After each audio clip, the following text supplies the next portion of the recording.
Oke, oke. Bismillahirrahmanirrahim. Assalamualaikum warahmatullahi wabarakatuh.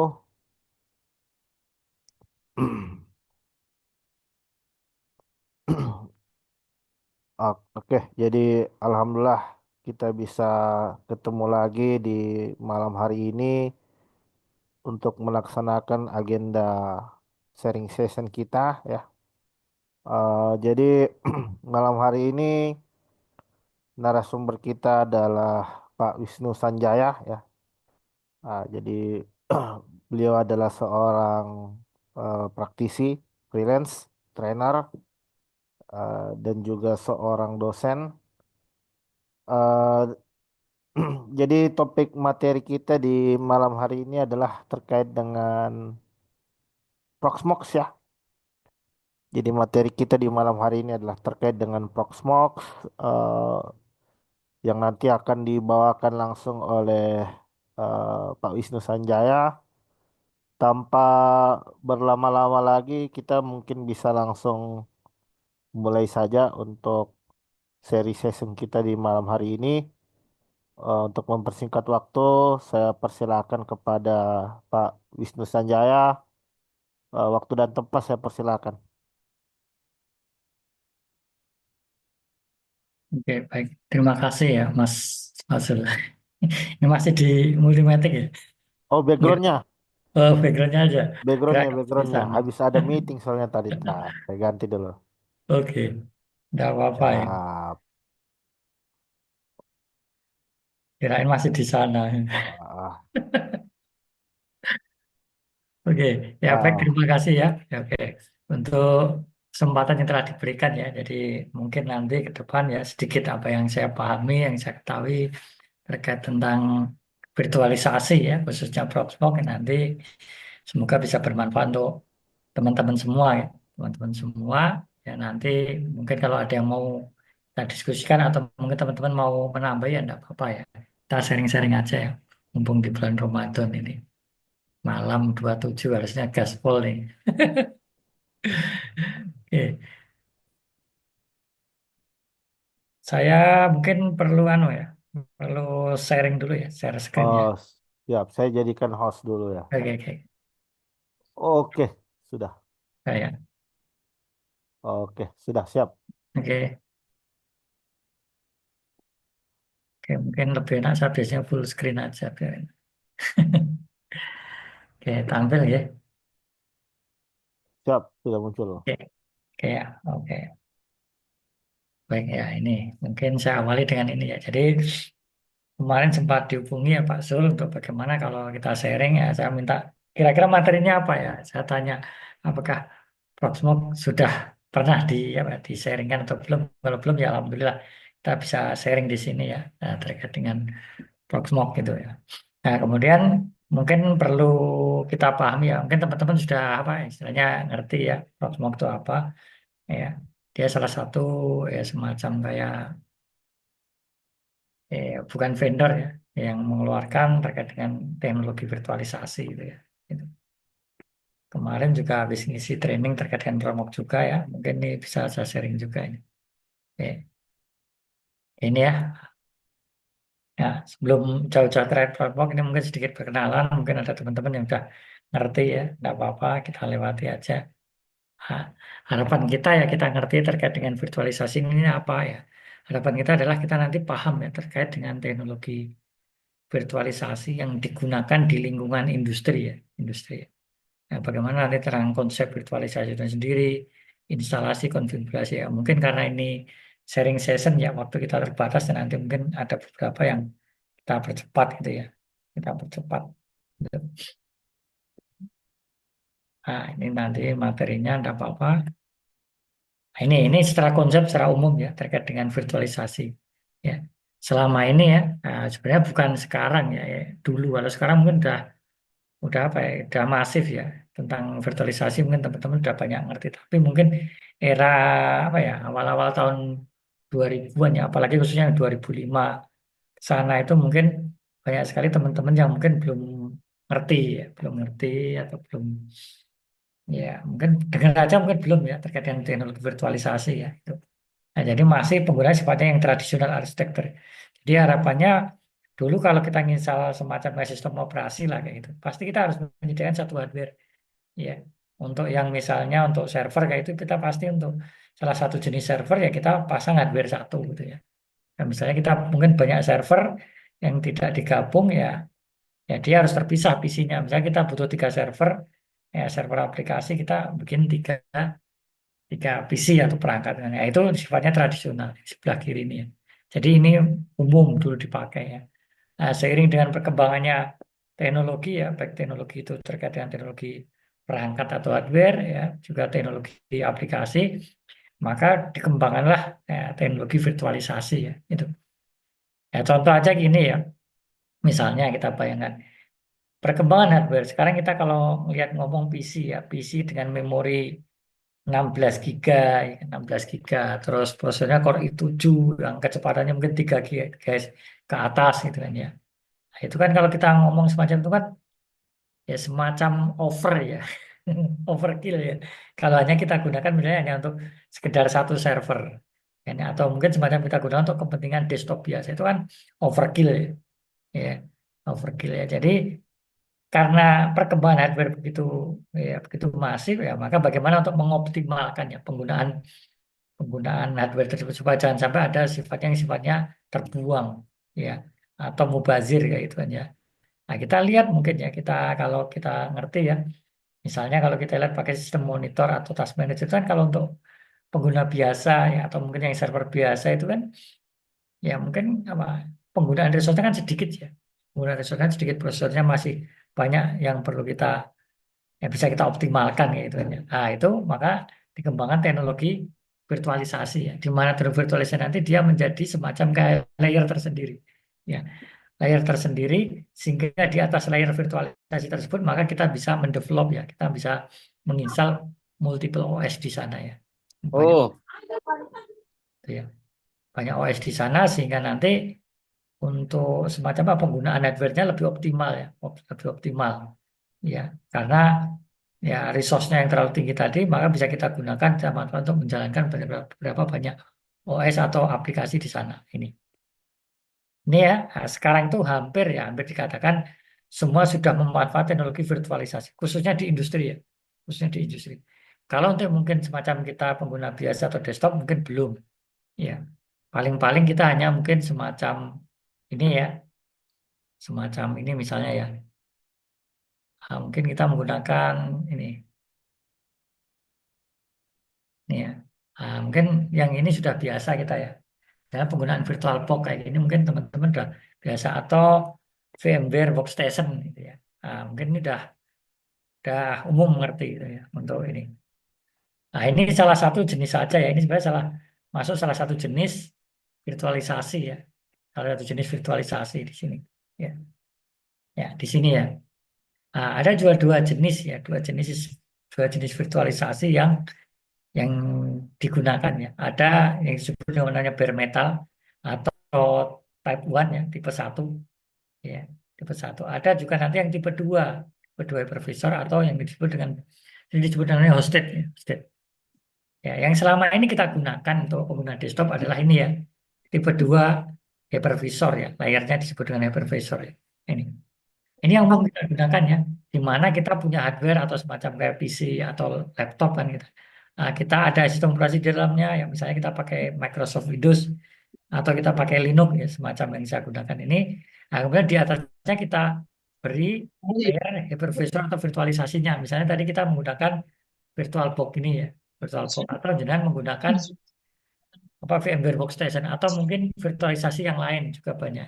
Ini yang umum kita gunakan. Nah, ini biasanya digunakan untuk desktop, biasanya untuk semacam kayak untuk develop sesuatu ya, ya semacam untuk simulasi lah gitu. Nah, sementara yang digunakan di industri adalah sebenarnya arahnya adalah yang bare metal ini atau tipe satu hypervisor ini. Di mana ya, di mana boleh kita katakan sistem operasi tersebut sekaligus sebagai hypervisornya. Ya. Nah, jadi seolah-olah ya, sebenarnya ada sistem operasinya juga ya. Seolah-olah ya, tanpa sistem atau sistem operasi sekaligus sebagai hipervisornya ya ini. Ini ya, jadi kalau kita bandingkan ya, kalau kita bandingkan Tentunya dengan ya, hilangnya layer kelas ini berarti apa? Tentunya di sini akan dia lebih efisien ya, lebih efisien di dalam penggunaan resource, ya, resource dari perangkat kita ya, kan, ya. Perangkat kita ini. Nah, maka ini banyak sekali diterapkan atau banyak sekali digunakan di lingkungan industri, di industri itu ini bare metal. Ya. Nah, ini contoh ya beberapa vendor ya, nah, vendor atau ya semacam yang mengeluarkan ya teknologi virtualisasi ini. Ada Microsoft sendiri juga punya, ya VMware juga punya, ya VMware juga ada yang bare metal ya, VMware SQ gitu kan ya. Itu ada yang untuk desktop ya, atau yang hosted tadi dia punya workstation, ada OpenVision. Ya ini hanya beberapa saja, sebenarnya banyak sekali. Ada Kemu. Nah, cuma ini yang kita kita tekankan di sini adalah ini ya penggunaan tentang Proxmox gitu ya, Proxmox itu. Kamu berangkat ya? Iya, berangkat tuh. Nah, ke sana ya, sebelum ke sana kita mungkin sedikit tahu tentang sejarah ya. Nah, ya. Promok sendiri sebenarnya dia dibangun berbasis adalah sistem operasinya adalah sebenarnya Debian ya, Debian. Basisnya adalah Debian ya, yang dia kembangkan menjadi Proxmox semacam ini. Nah, di mana dia punya beberapa produk ya, produk di antaranya tentunya untuk virtualisasi ini ya, virtual environment ya PVA.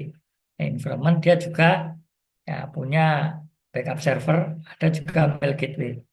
Nah, kebetulan ada yang baru tapi masih alpha belum rilis namanya data center manager ya.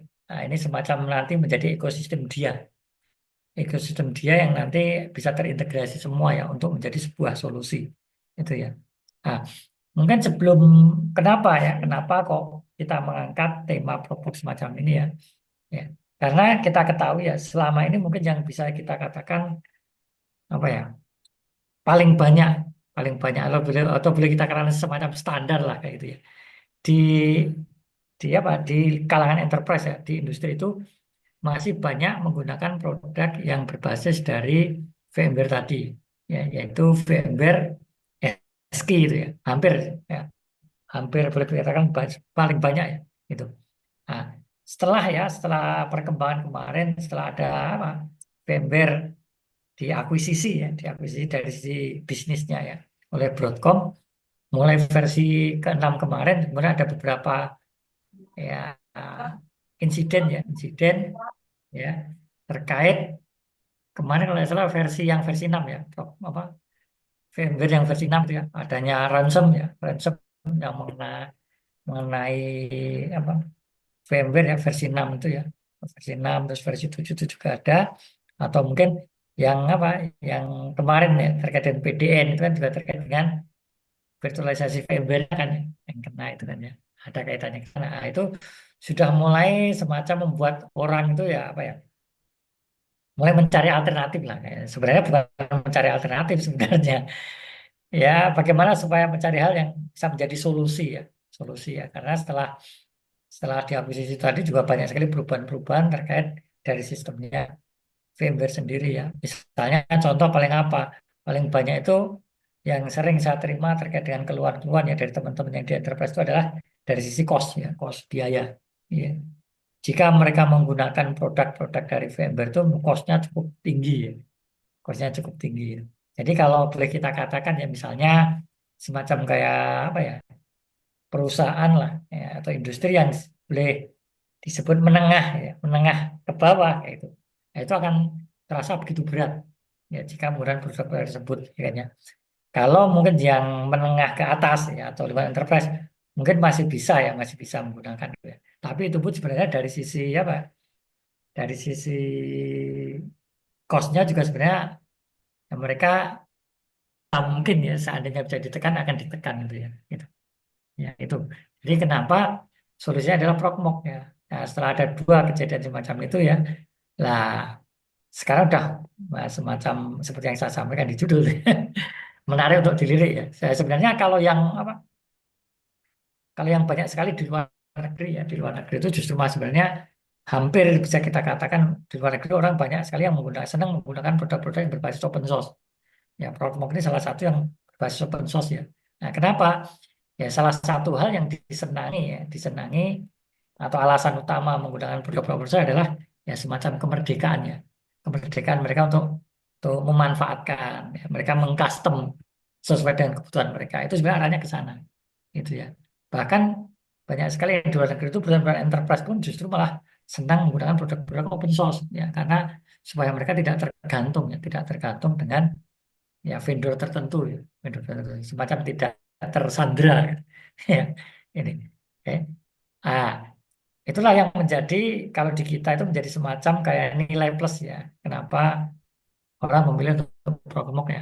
Contoh misalnya ini ya.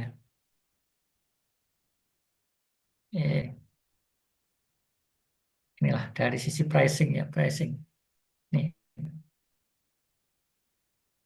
kayak dari sisi pricing ya, pricing sendiri dari Proxmox ini lihat. Dari lisensi dia sekitar 115 euro ini yang berbasis community. Maksudnya apa? Ya kita nanti bisa subscription ya. Ini per CPU socket ya. Jadi lisensinya itu mengikat kepada apa? Anu ya, apa? Pada fisik prosesor ya. Jumlah prosesor secara fisik ya. Ini. Nah, jadi fisik prosesor bukan bukan core-nya ya, bukan core-nya tapi fisik prosesornya. Ini contoh ya. Nah, ini kita pakai yang community. Jadi nanti tidak ada support cuma kecuali nanti untuk lisensi ke repository ya, enterprise repository dia ya. Nah, ini 115 euro ya. Ya kira-kira hampir hampir 2 juta lah. Itu kan murah ya per tahun, per tahun. Nah, ini kan murah. Nah, apalagi kalau vendor apa semacam perusahaan-perusahaan yang nanti SDM-nya udah bagus, ya mungkin nggak perlu semacam kayak premium support kayak gini, mungkin mereka cukup dengan ini, cukup dengan ini. Nah, itu kan akan menjadi solusi bagi mereka ya. Nah, di mana nanti ya atau jenengan nanti lihatlah banyak sekali jangan lihat artikel perbandingan ya, perbandingan penggunaan Proxmox dengan produk-produk khususnya VMware itu ya. Nah, banyak sekali perbandingan ya. Nah, ini. Anda lihat di sana, ya, salah satunya apa? Ya sebenarnya penggunaan Proxmox ini adalah apa? Dia sebenarnya udah cukup ya, fitur-fiturnya sebenarnya udah lengkap. Ya udah lengkap untuk apa? Untuk kebutuhan industri sebenarnya udah lebih dari cukup sebenarnya. Ini ya. Nah, kecuali ya salah satu kelebihan di VMware adalah yang hingga saat ini adalah ya mungkin user interface-nya ya. User interface-nya itu lebih user friendly, lebih mudah, lebih enak gitu ya. Lebih enak. Meskipun Proxmox juga semakin ditingkatkan gitu. Juga support beberapa beberapa apa itu beberapa aplikasi dari pihak ketiga ya, dari pihak ketiga. Yang sering di anu itu terkait dengan backup ya. Terkait dengan backup yang dulu namanya produknya Vim ya, Vim. Nah, Vim itu kan dulu supportnya memang untuk Proxmox belum ada support secara natif ya, belum ada. Maka untuk beralih mereka nggak bisa, ya. Mereka masih menggunakan produk VMware. Nah, sekarang setelah ada kemarin ya, setelah diakuisisi terus ada beberapa insiden semacam itu, sekarang Vim ya, Vim sendiri yang memberikan solusi terkait dengan backup sudah mensupport ya secara natif untuk Proxmox. Nah, ini akan membuat orang akan semakin lagi ya nanti untuk berpindah ke Proxmox itu lebih masif lah, lebih menarik itu ya, untuk berpindah ke sana itu. Nah, ini yang menjadi alasan ya, alasan kenapa kita ya, atau mungkin nanti teman-teman yang tertarik itu ya nanti terkait bagaimana untuk bermigrasi menggunakan Proxmox. Ya, misalnya Proxmox layanannya sudah ada, ya supportnya dan sebagainya. Ini dari produk-produk yang apa dari Proxmox ya. Lah untuk karena ini kan dia anu ya bare metal ya natif ya. Natif ya untuk memperlihatkan ya melihatkan mensimulasikan saya menjalankannya di sini ya. Ini saya menjalankannya ini ya. Nah, contoh di sini ya, saya menyebutnya program ekosistem ya. Di mana nanti di sini ada semacam biasanya gateway ada router ya. Nah, router nanti terkonek dengan ya dalam network Proxmox kita ya. Kebetulan nanti dilihatkan di sini ada dua Proxmox. Nah, ini semacam ada PC ya. Nah, nanti kita tunjukkan juga produk Proxmox yang lain ya. Ini Proxmox Data Center Manager ini masih alpha, belum dirilis ya. Masih alpha. Nah, nanti juga ini yang backup server. Oke. Ya, nanti terkait dengan keterbatasan ya penggunaan resource. Resource ya PC saya. Ini udah menggunakan 11 GB memori ya. Nanti mungkin tidak semua bisa saya jalankan secara langsung. Jadi, ya, tidak bisa saya jalankan secara langsung. Ya. Gitu. Saya stop dulu. Tidak bisa kita jalankan secara langsung semua ya, tapi ini kita tunjukkan nanti. Ya.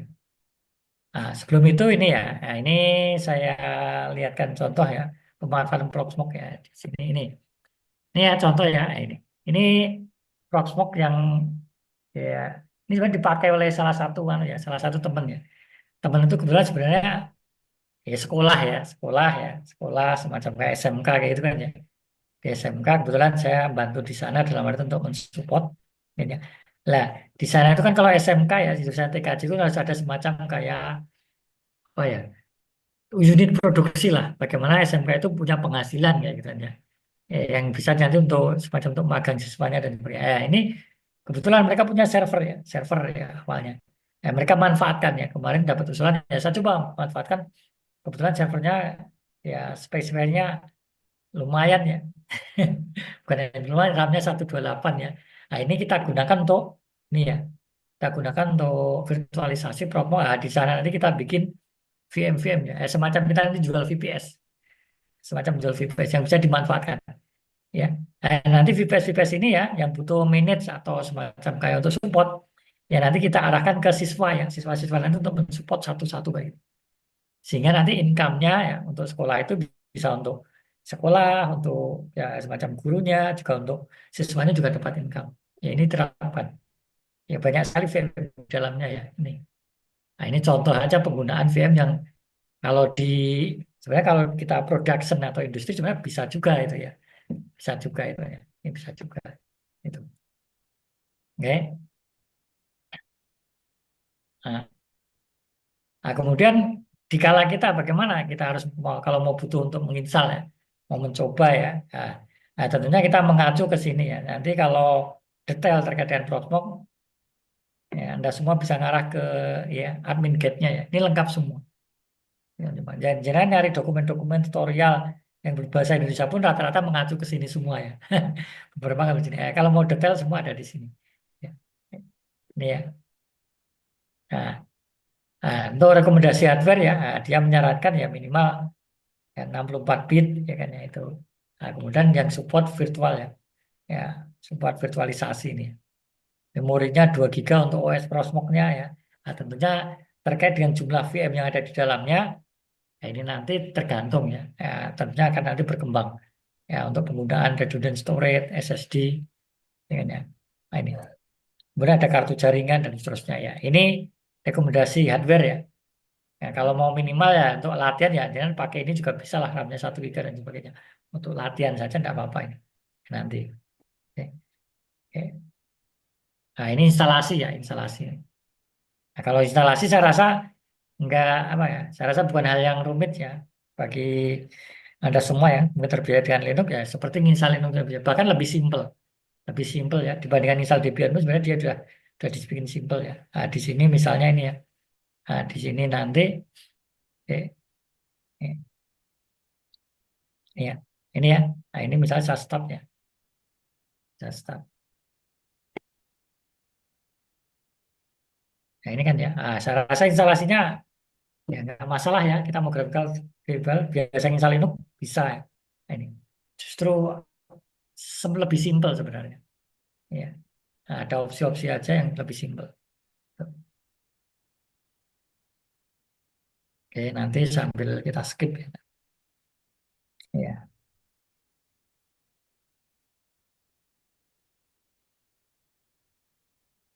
oke lah. Ya, untuk instalasinya kita agree aja. Nah, ini disknya apa ya? Opsinya biasanya tinggal ini ya opsi-opsi. Biasanya kita langsung neck aja ya. Dalam artian opsinya tidak terbatas ya. Ini sesuai dengan konfigurasi disk kita ya. Nah ini, kalau kita misalnya perangkat kita benar-benar server kita mungkin sudah menyediakan RAID dan sebagainya, kita bisa pakai RAID atau sistem yang lain. Ini ya. Tapi kita untuk latihan kita pakai yang natif ya. Kita hanya satu disk ya. Nah, ini, kita neck aja. Ya, kita diminta konfigurasi yang umum, ya kontrinya mana kayak gitu. Nah, passwordnya apa ya? Kita tinggal isi aja seperti biasa. Ini password root ya, root adminnya. Ya, tinggal semacam itu ya. Ya, emailnya mana? Misalnya admin PP dua gitu ya. Ini misalnya aja ya. Nah, ini. Nah, tentunya ini ya, namanya ini ya, ini jangan sampai ya harus kita sesuaikan dengan domain kita kalau benar-benar ya. Kalau benar-benar mau digunakan untuk production ya, itu. Usahakan nanti ya, ini tidak apa ya, jangan sampai berubah-ubah ya. Karena nanti kalau ini di tengah jalan ya kita ganti domain kayak itu, biasanya kalau sudah banyak VM nanti akan sedikit ribet, ya, akan sedikit ribet, gitu ya. Misal tiga, tiga. Oke. Ya, nah ini DNS-nya kita bikin dengan aja. Nah, jadi lebih simpel kan? Ya, ini sudah kita tinggal next aja.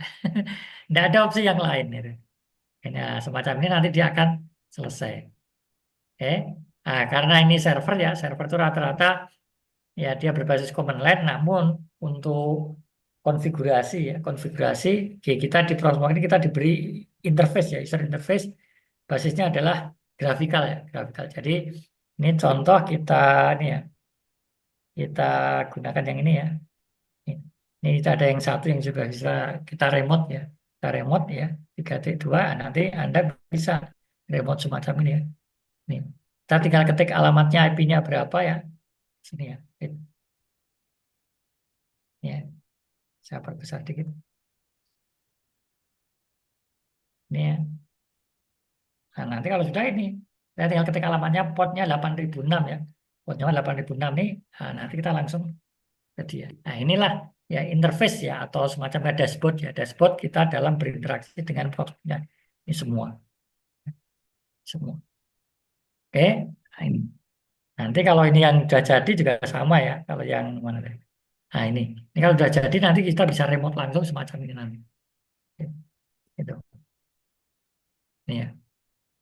Ya, tinggal nanti ya, karena ini misalnya kita gunakan untuk production ya, ya kita tentunya kita perlu nanti terkait dengan repository ya, repository. Oke. Nah, di sini kan ada ya ini ya, repository ya. Ya, karena ini ya, dia adalah base-nya adalah Debian, maka repository ada yang connect ke Debian ya untuk update software-nya. Dia berbasis Debian 12 yang versi terbaru ya, yang 83 ini ya. Ya, Bookworm. Bookworm. Nah, dia juga menyediakan ini. Nah, ini ya. Ini yang bawah ini ya. Nah, ini. Ya, ini ya. Nah, kita lihat di sini ya. Nih. Nah, di sini dia ada repository yang berbasis enterprise. Yang ini harus kita semacam kayak subscribe ya. Nah, kita subscription ya. Subscribe. Yang tadi berbayar tadi ya, yang community tadi. Nih. Nah, nanti kita tinggal di sini ya subscription ya. Nah, nanti kita masukkan key-nya. Ini kalau sudah nanti tinggal repository ini kita kita ini gini ya, kita enable. Ya, kita enable. Nah, ini kalau kita enable nanti kita dapat semacam untuk update ya software-software yang dari Proxmox yang versinya stable ya, stable.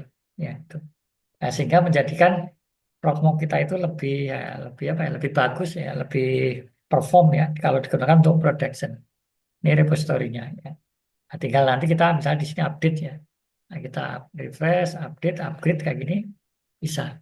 Nah, jadi kita udah ada support repository dari Debian-nya juga dari Proxmox-nya ya, untuk sumber-sumber dia. Nih. Oke. Nah, ini interface-nya ya. Nah, ini. Nah, misalnya di sini ya, ya, sudah belum.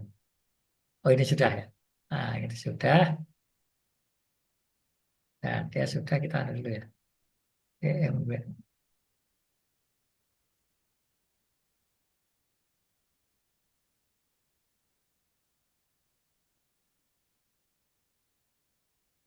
Ini ya.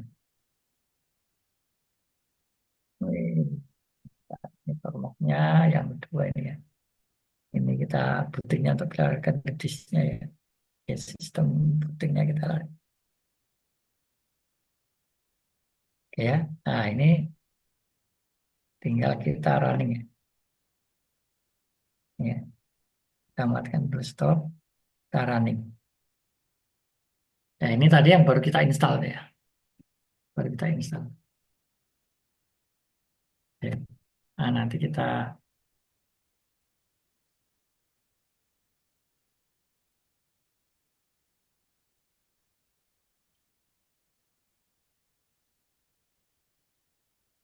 Nah ini ya, ini di situ ada kita dikasih tahu ya alamat yang kita gunakan untuk interface-nya ya. Ini 338006 PV itu Pak. Ya, jadi kita tinggal di sini aja remote ya. Dan misalnya kita remote lagi ya. Ya, ya. Nah, ini ya misalnya 92168 ya 8006 ya. Nah, ini dia hubungan TTPS ya. Ini ya, taruh, slotnya kita masukkan. Ini ya, nah ini tadi yang baru kita install ya. Nah di sini. Nah, terkait dengan repositornya tadi ya sama ini ya. Di sini ada repositornya kan. Nah, lihat di sini dia masih enable. Nanti kalau kita update ya nanti di sini dia nggak bisa. Nah, semacam ada semacam kayak ya error message ya untuk ini. Ini tinggal kita disable aja. Ya, yang terkait repositor kita disable aja. Nah, ini. Ya, repositornya update kalau perlu update ya tinggal kita refresh ya. Nah, ini nanti dia akan ya, mengupdate list ya, list ke repositorinya ya, server-server yang terbaru. Ini. Ya, nanti tinggal kalau kita update, update aja.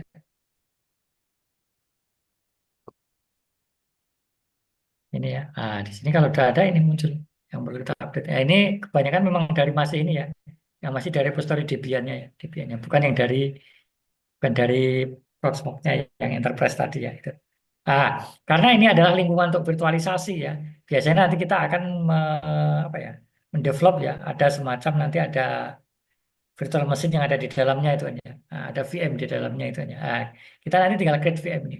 Ya tentu menyiapkan VM-nya itu biasanya mau kita install sesuatu ya kita harus kita sediakan source-nya ya, source-nya ya. Nah, di sini sudah disediakan storage ya, ada local PVA ini ya. Lokalnya di sini ada tempat kita untuk nyimpan misalnya ISO dari OS yang untuk kita install. Nah, ada juga dari dia support untuk kontainer ya. Nah, ISO di sini kita bisa nanti misalnya kita gunakan untuk ini ya, upload. Nah, kita misalnya punya ISO apa kita upload ke sini bisa, gitu ya. Misalnya di sini kita mau upload apa, misalnya contoh ya. Misalnya kita mau nyoba install mikrotik di dalam VM-nya, kita ini upload aja. Ya, upload. Ya, ya, maka di sini akan ada ISO yang nanti bisa digunakan untuk create VM-nya.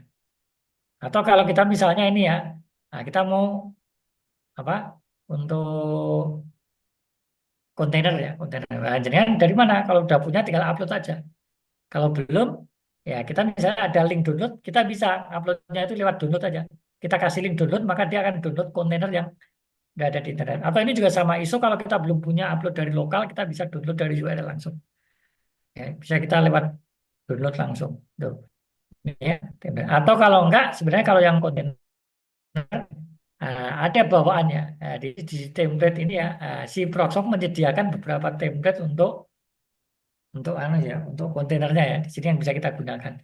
Misalnya contoh di sini ya, misalnya kita ada nggak Debian. Misalnya kita pakai Debian mana? Ini ya, misalnya Debian 12 ya, kontainer ya. Kita tinggal download aja. Udah disediakan ya. Nah, ini kalau kita sistemnya sudah terkoneksi dengan internet, maka dia akan download kontainer. Ya. Nah, kontainer yang apa? Dari internet ya. Ini. Ya, ini 121 mega.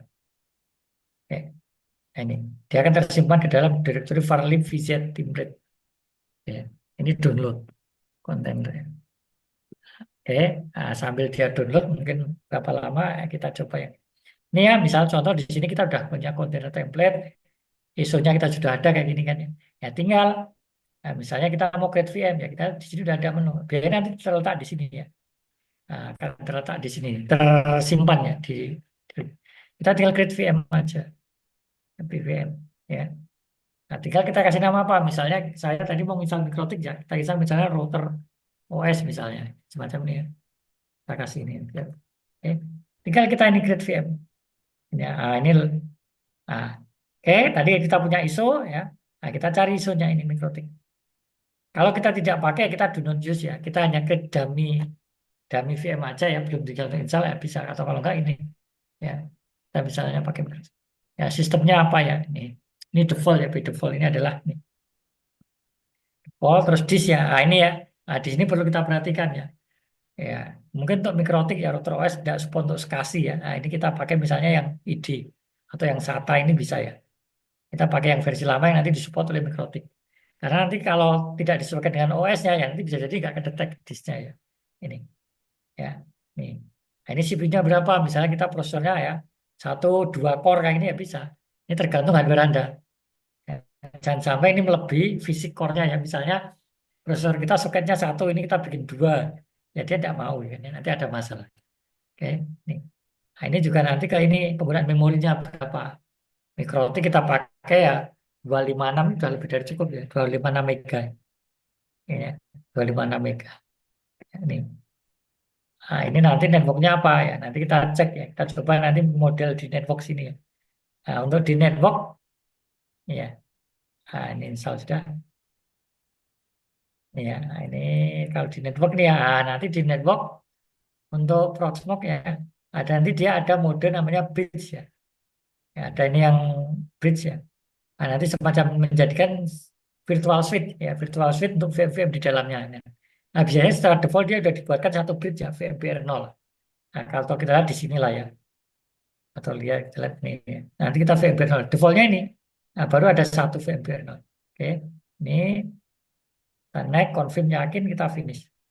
Ya, nah, lihat di sini ya, di sini kan ada ya. Ini kan ya, nah, ini defaultnya kan ini ya. Jadi di PC kita, perangkat kita defaultnya ada interface fisik satu ya, INP0S3 ini fisik. Kemudian ada virtual ya, virtual network VMware 0 ya.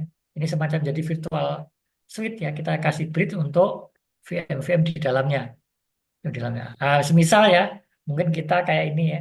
Kita mungkin nanti banyak mengelola VM di dalamnya yang perlu nanti kita semacam segmentasi ya, segmentasi. Ya kita bisa nanti bikin bridge yang lain juga ya. Bridge yang lain juga untuk melakukan segmentasi gitu. Nah, misalnya apa? Misalnya di sini kita bisa create lah. Ya. Nah, kita create di sini ya, create. Nah, mau pakai bonding, VLAN atau apapun ya, kita misalnya mau bikin bridge ya tinggal bridge VMware 1.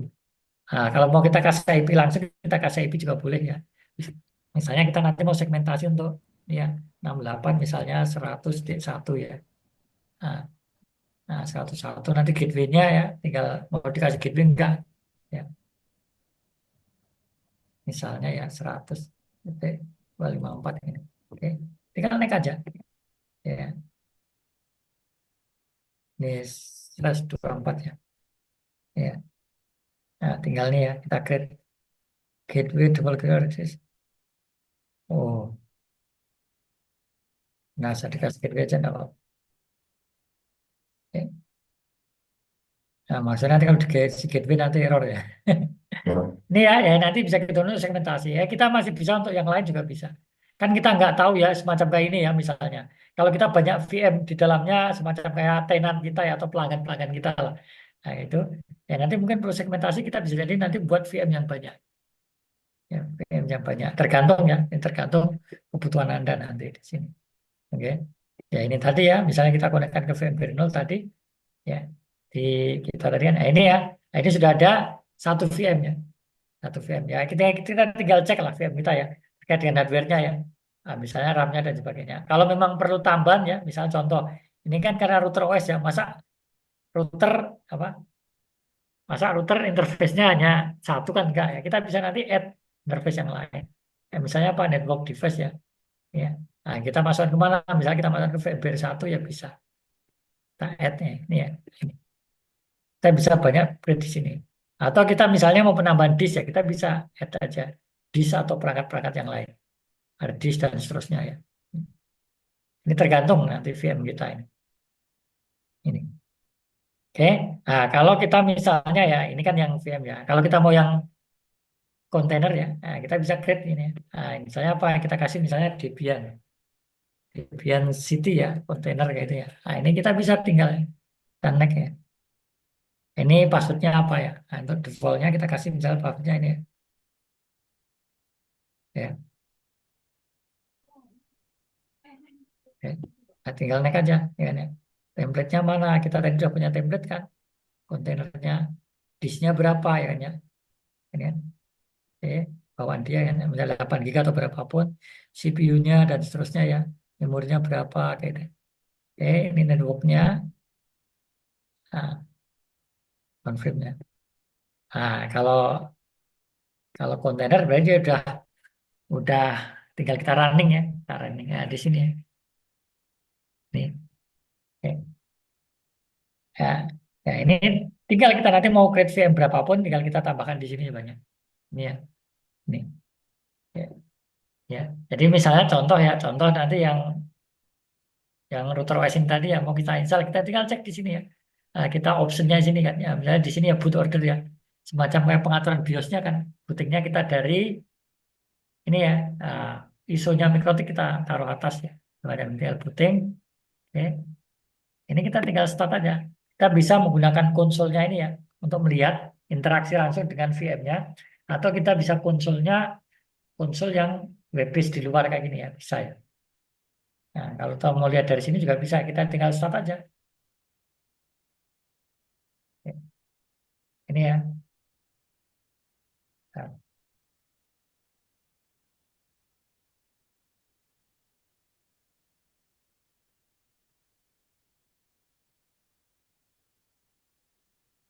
makanya ya. Juga mungkin disknya. Kita cek dulu ya. Nggak mau running. Nggak mau running. Kita cek dulu ya. Disknya. Aduh, dari mana disknya?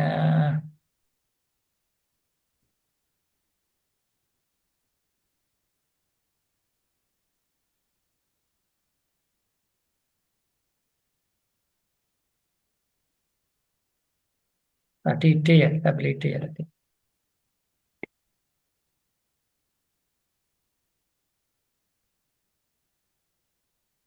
Kalau ini tidak masalah. Nah, coba nanti kita nyala ya. Nah, coba lagi. Ya, disknya ID. Ini IDR-nya udah ya. Jadi opsinya panel. Bentar. Boot ordernya tadi udah ke ISO ya. Atau ISO-nya mungkin error ya. Atau korup. Ya, enggak apa-apa nanti tadi. Ini ya, tinggal kita mau interaksi. Atau kalau yang kontainernya ya, ini kita konsul kayak gini, tinggal kita start ya. Resource-nya ya. Tadi sudah. Oh, ini belum selesai download. Ya, ini yang kontainernya. Nah, ini langsung login ya. Nah, semacam ini ya. Nah, kita berinteraksi. Atau kita lewat ini juga bisa ya. Modelnya kita, ya, kalau mau fleksibel, kita misalnya kita close, kita mau pakai ini. Bisa kita pakai ini. Oke. Ya. Kebetulan ya tadi mungkin sedikit kita kenalkan ya. Ini kan semisal ya kayak gini ya. Kalau kita misalnya kita berinteraksi dengan banyak, kita punya banyak semacam kayak Proxmox ya. Proxmox server yang mungkin kita kelola lebih dari dua atau berapapun. Kalau kita ini misalnya contoh dua, kita kalau harus satu-satu semacam ini kadang ribet ya. Kita harus ketikkan alamatnya satu-satu harus kita ingat ini. Ya, Proxmox menyediakan ini tadi ya. Ini, tapi ini masih alpha ya, belum dirilis. Ya, jadi dia data center manager ya untuk mengelola banyak sekali ya apa server-server Frogmok gitu ya. Ini. Nah, kalau di sini tadi ya saya taruh di sini ya. Ini sudah saya jalankan ya dua-dua ya di sini ya. Ah, ini ya, ini dua-dua. Ini contoh ya. Ini kita enak ya. Ini misalnya kita konekkan baru satu ya. Baru kita satu konekkan ya. Kita misalnya mau nyeting, kita tidak usah perlu ingat alamatnya berapa, tidak usah. Kita tinggal itu sudah konekkan web UI. Ini langsung.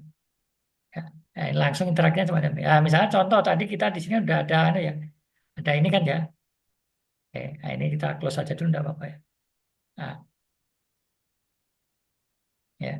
Nah, nanti kita tinggal misalnya mau supaya ini kita kelola juga dengan Promote Data Center Manager ya. Jadi tinggal ini aja ya.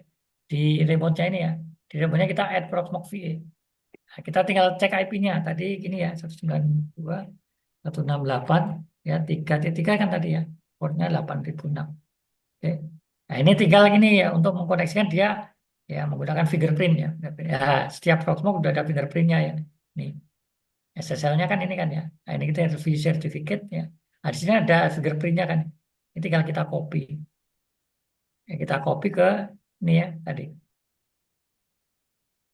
Ya. Nah, kita tinggal connect aja ya. Dia sudah oke, connection kita tinggal next. Nah, ini kita kasih administratornya ya. Passwordnya apa itu kita masukkan. Nah, nanti di dalamnya adalah PAM ya. PAM itu maksudnya untuk autentifikasi ya. Autentifikasi usernya ini menggunakan ini ya.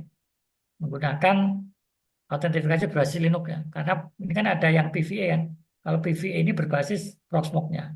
Tapi rootnya ini adalah berbasis PAM, maka kita pilih ini ya. Nah, tokennya misalnya ya, kita buat token 2 ya. Punya PDM2 admin. Ya. Oke. Nah, remote ID misalnya kita kasih nama apa ya. Misal PVE2. Nah, ya, PVE2 ini. Nama ya. Kita tinggal scan ya. Ya, sudah. Kita scan ya. Nah, kita tinggal next. Nah, ini sudah connect ya. Nah, ini sudah terkoneksi. Nah, di sini ada PVE2. Dia terkonek ya. Status ya. Untuk monitoringnya. Ya, penggunanya. Misalnya di dalamnya ini ada misalnya ya. Di sini misalnya di PV1 nih ya. Ada nih yang running 1 ya. Maka di sini juga akan muncul ya. Yang di PV1 ya. Nah, nanti akan ada muncul yang running nih. Ada running 1 nih. Ya, dan seterusnya semacam ini kan ya. Nah, ini kita close dan materi kita bisa kelola dari sini. Ini ya. Nah, ini kita config ya tinggalin aja kan. Ini memang masih ini ya, masih alpha, jadi ini belum dirilis secara full ya. Nah, ini nanti ke depannya tentunya kalau sudah dirilis pasti fitur-fiturnya akan lebih lengkap. Lebih lengkap ini. Atau kalau enggak nanti jangan misalnya untuk solusi backup ya. Nah, kalau kita di Proxmox kan terkait dengan backup ya, bagaimana kita untuk melakukan backup VM-VM ini ya, misalnya di sini ya. Kita kan punya banyak VM nih ya. Ini kita kalau mau backup bagaimana itu ya. Di sini kan sudah ada ya opsi untuk backup ya. Misalnya kita di ini kontainer ya atau ini ya. Nah, di sini kan ada option untuk backup. Ini kita backup. Nah, ini ada backup. Oke. Nah, misalnya kontainer ini mau kita backup ya. Nah, ini ada opsi kita mau lokal atau network. Nah, misal nanti kita koneksikan dengan luar ya. Misalnya kita backup server atau konek yang lain. Nah, nanti tinggal kita pilih. Ya, tentunya kita harus apa? Harus definisikan dulu ya di sini ya. Di sini ya. Nah, sini ya. Di sini ada storage ya, storage. Nah, ini kita definisikan dulu ya. Ini kan masih lokal. Nah, kalau kita ini ya, kita punya NFS server atau kita mungkin dengan Proxmox backup server ya, kita tambahkan. Ya, kita konekkan ya. Sehingga nanti backup kita tidak di lokal server ini aja. Bisa ya cross network ya. Cross network atau cross border itu bisa nanti. Tinggal kita definisikan dulu.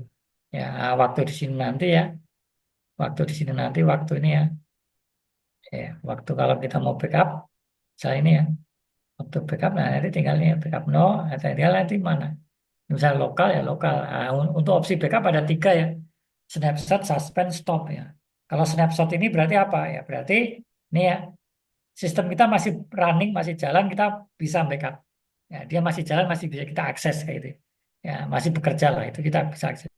Nah, kalau di sini opsinya adalah suspend ya. Nah, kalau suspend berarti apa ya? Ini harus ya dia running ya, tapi tidak bisa kita akses ya. Non accessible. Ini suspend. Kalau mau kita yang stop ya berarti dia harus benar-benar off ya. Tinggal kita mau modenya apa. Ini ya. Ini kalau kita hanya spesifik hanya VM-VM ini ya. Tapi kalau jenengan mau backupnya mungkin beberapa VM sekaligus. Ya di sini kan ada backup ya. Ini backup ya. Add ya ini ya. Nah, mana yang mau dengan backup secara bersamaan itu. Juga di sini ada opsi untuk terkait dengan schedulernya ya. Jadi kita bisa membackup dengan waktu-waktu tertentu ya. Tidak harus saat itu ya. Ini bisa. Tiap 2 jam, tiap 30 menit atau apa-apa. Ini. Oke. Oke. Ya. Ini ya. Nah, ini untuk backup dari VM-nya. Iya. Nah, ini networknya. Ini network yang tadi ya pakai switch. Atau kalau jenengan nanti misalnya, nah, kalau dengan teknologi virtual switch semacam ini, berarti apa? Berarti network kita yang di dalamnya satu segmen dengan network interface kita fisik. Ya, fisik kan nggak. Di sini lihat contohnya. Di sini portnya kan interface. Ya ini kan juga akan menjadi apa? Semacam network kita itu kan yang di dalam kan ya terlihat dari luar ya, terlihat dari luar ya, terlihat dari luar. Oke. Ya, karena pasti IP-nya satu segmen ya, kan ya. Ini dengan interface fisiknya pasti satu segmen. Nah, dengan PC lain yang terkonek dengan switch ini. Nah, kalau kita mau semacam untuk ya apa ya melindungi ya, melindungi sistem kita atau melanjutkan segmentasi tersendiri sistem yang di dalam ya kita bisa menggunakan ini ya, ya semacam kayak NAT ya, teknologi NAT. Nah ini ya maka ini ya nanti ya internal kita yang di dalam virtual itu pasti beda segmen dengan interface fisik. Jadi yang akses dari luar itu tidak bisa langsung ke internal VM kita secara langsung. Kecuali nanti kita ya semacam mendefinisikan routing ya. Mendefinisikan routing di sini untuk bisa masuk ke dalam bisa. Ini ya untuk melakukan segmentasi ke dalam VM-VM kita itu. Supaya tidak bisa terlihat dari luar secara langsung. Ini untuk networknya ya. Ini tadi yang untuk deploy ya. Ini tadi untuk deploy ya. Oke, tadi udah. Terus ini ya ini.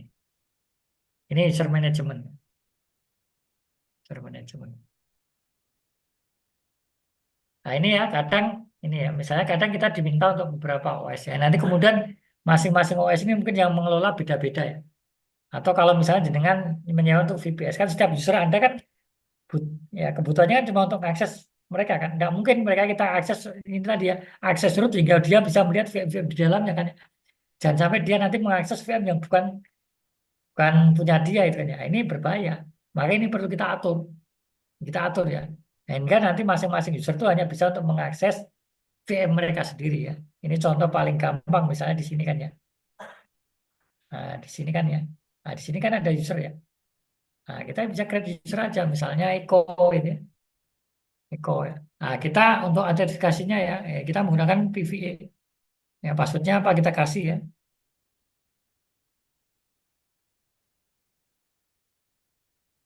Ya kan? Nah, grupnya apa dan sebagainya kita nanti aja ya kita isi. Nah, mau expired juga bisa ya ini. Kita bikin berapa expirednya itu bisa.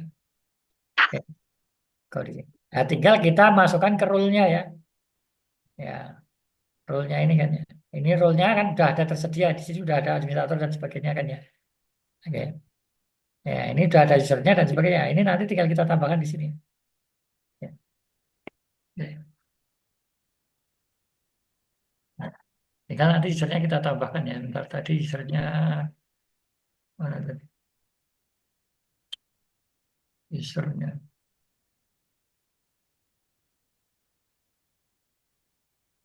Oke ya.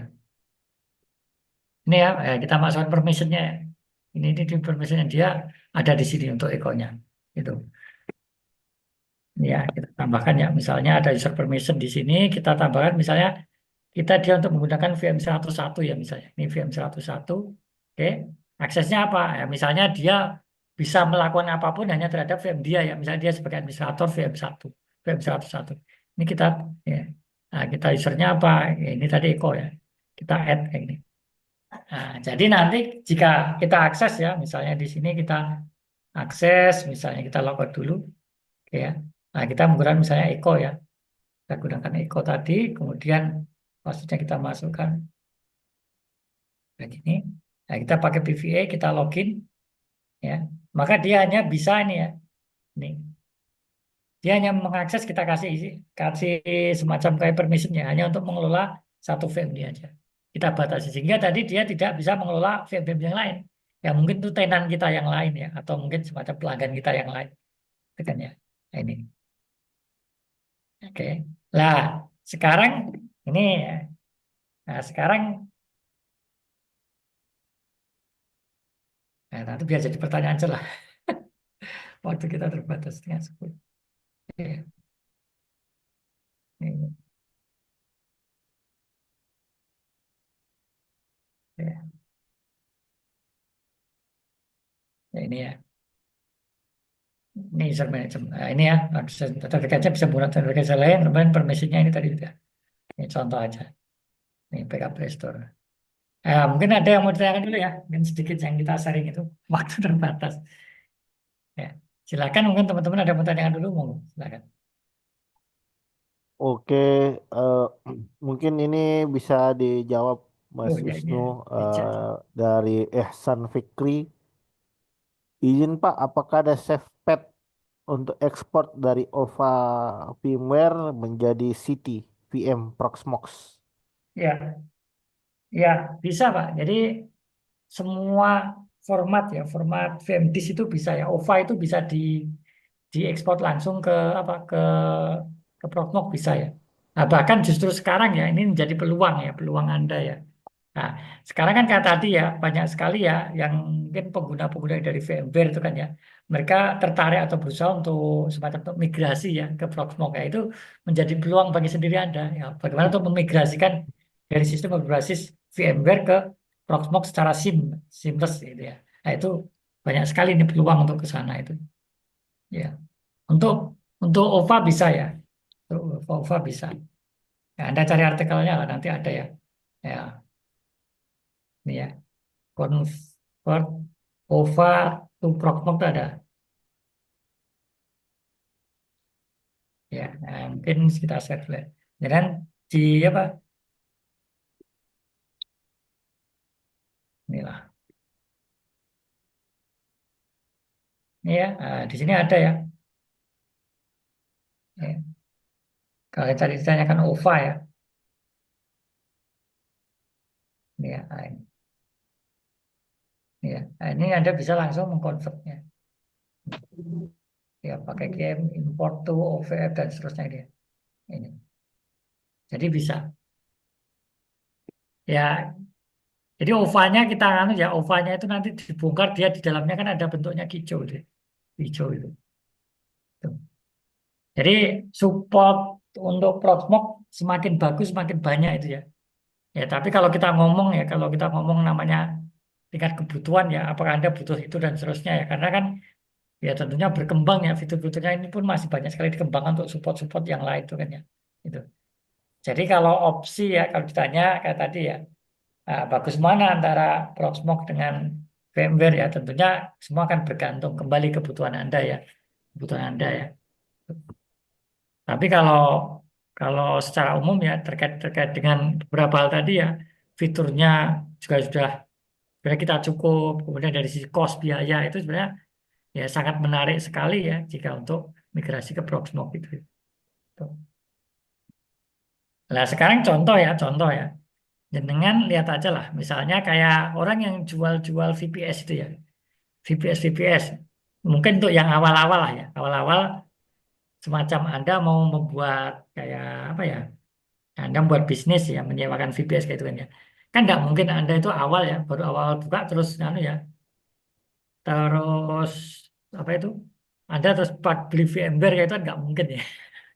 Untuk yang awal-awal itu saya rasa nggak mungkin ya untuk awal. Ya maka rata-rata mereka adalah menggunakan Proxmox itu. Cuma biasanya ya nanti user interface-nya ke user itu ya, itu nanti di apa ya, dibikin semacam landing page sendiri ya. Itu ya, semacam itu. Jadi banyak sekali ya yang skala menengah ke bawah itu justru menggunakan Proxmox ini. Itu. Oke, eh, ada pertanyaan yang lain, teman-teman? Pak, untuk backupnya tadi dalam bentuk ekstensi apa ya? Nah, Mas Nur Cahyo. Untuk formatnya, waduh, saya nggak pernah memperhatikan ya formatnya apa itu nggak pernah memperhatikan formatnya ya. Eh, Coba kita cek aja ya, kita cek.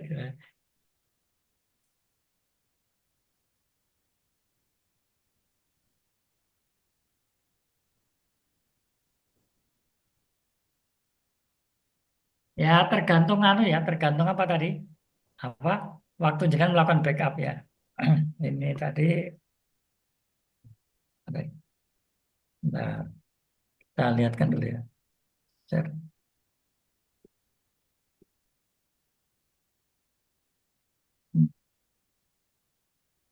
Ya, di stop dulu.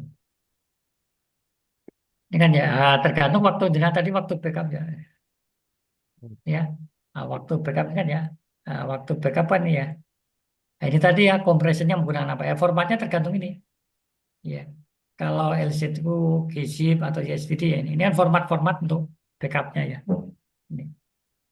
Ya, menggunakan kompresi ini. Gitu. Biasanya sering dipakai ini ya.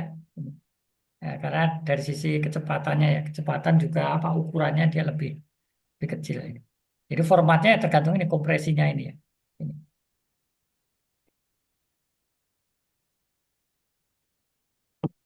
Oke, eh, ada pertanyaan yang lain, teman-teman?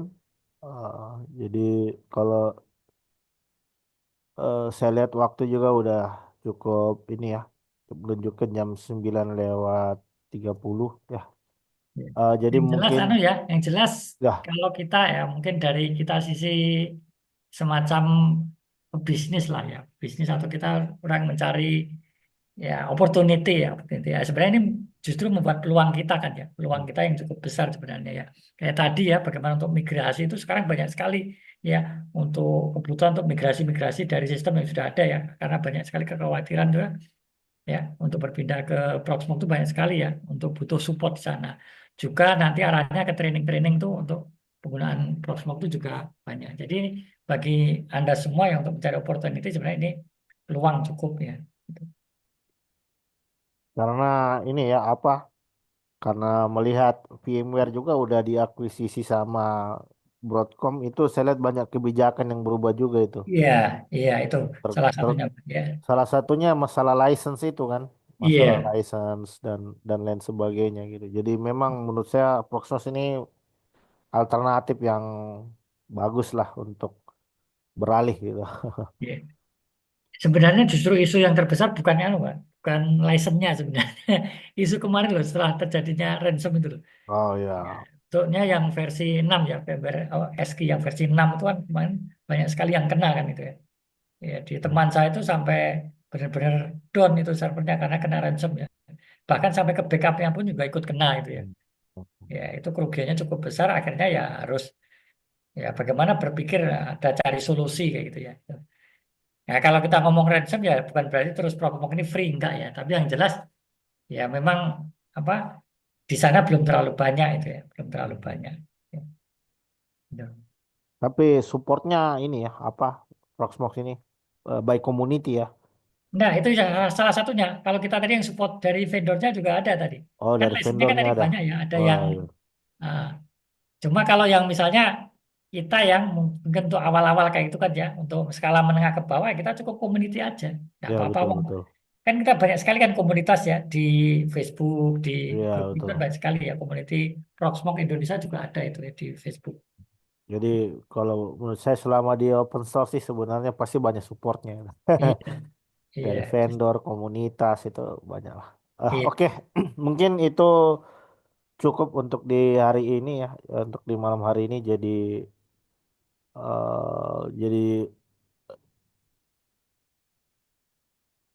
untuk pengguna ini, mohon maaf ini Pak Wisnu terakhir terakhir ini ada amal ini baru bertanya. Untuk penggunaan eleksi untuk disable PCT enter ID eleksi gimana ya? Maksudnya gimana? Itu prom maksudnya kayaknya ini perintah kayaknya. Nah, Silakan Pak. maksudnya apa itu? Dari Bisa di chat publicity. ini. Untuk penggunaan LXC or CT untuk disable PCT. Iya, saya masih belum Nah ya, saya juga masih lengkap bingung juga. maksudnya apa ya. Nanti di ini aja di grup ya aja gitu. Nanti Ya, bisa ya Pak. mungkin lebih Tapi yang jelas gini ya, kalau kita pakai Proxmox ya, usahakan ya, selama konfigurasi itu usahakan sebisa mungkin kita berbasis web base-nya aja grafikal. Jangan sampai jangan melakukan perubahan apapun menggunakan command line. Kecuali memang di apa di grafikalnya tidak ada komennya gitu ya. Karena oh. sering sekali ya, karena mungkin gini contohnya, jangan terbiasa pakai Linux ya, pakai Linux terus karena biasanya pakai sisi apa, jangan sisi, ada sisi admin Linux terus apa-apa semua command line ya. Kita Ya. rubah hostname-nya apa-apa itu pakai command line. Nah, justru itu nanti sering sering timbul jadi masalah gitu kan ya. Karena kadang karena ini kan dia semacam modifikasi ya. Ada mungkin beberapa pet ya. Pet itu yang sama Protmo dirubah ya dari standar Debian-nya kayak gitu kan ya. Nah, itu Hmm. nanti akan bikin kita terkendala kadang. Jadi usahakan semua konfigurasi kalau bisa berbasis web-based dulu. Wah, bentrok ya, bentrok gitu. Iya, Konfigurasinya perintah dengan command line iya, dengan yang di oh ya siap siap. iya. Itu sebagai tambahan aja. Oke oke. Jadi mungkin itu jadi saya ucapkan terima kasih banyak atas sharing pengetahuannya Mas Wisnu. Iya, Semoga siap. apa yang Terima kita kasih. pelajari bernilai pahala di sisi Allah Subhanahu wa taala. Amin. Dan mungkin itu dulu untuk di hari ini. Saya ucapkan terima kasih banyak semua Mas Wisnu selaku narasumber, teman-teman yang sudah menyempatkan hadir. Soalnya kita coba agendakan untuk next time. Terima kasih banyak. Iya, Jadi kalau kan nanti ke depan butuh workshop ya enggak apa-apa nanti. siap. Ya udah ini sudah ditawarkan langsung ini sama sepuhnya ini. Oke, terima kasih banyak semuanya. Saya tutup dan ucapkan alhamdulillah. Assalamualaikum warahmatullahi wabarakatuh. Waalaikumsalam. Makasih banyak Mas Wisnu semuanya. Iya, Terima kasih sama-sama. banyak. Saya izin live.